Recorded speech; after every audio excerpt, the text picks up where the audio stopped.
دو بڑی پیاری حدیثیں ہیں، سن کر جائیے گا۔ پہلی حدیث یہ ہے کہ حضور صلی اللہ علیہ وآلہ وسلم نے فرمایا، علم حاصل کرو اور علم کے لیے بردباری و وقار سیکھو، اور جس سے علم حاصل کر رہے ہو اس کے سامنے عاجزی اور انکساری اختیار کرو۔ تو یہ حدیث ہے، یعنی کہ آپ کو علم حاصل کرنا ہے اور اپنے استاد کا ادب و احترام کرنا ہے، اس کے سامنے عاجزی اور انکساری کے ساتھ پیش آنا ہے۔ اور دوسری حدیث یہ ہے کہ نبی پاک صلی اللہ علیہ وآلہ وسلم نے فرمایا کہ مسلمان پر 5 حق ہیں۔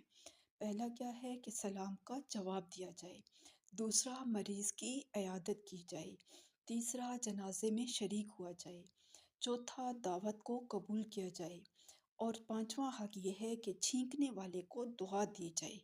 تو ان حدیثوں پر عمل بھی کریں اور اسے آگے شیئر بھی کریں۔ شکریہ۔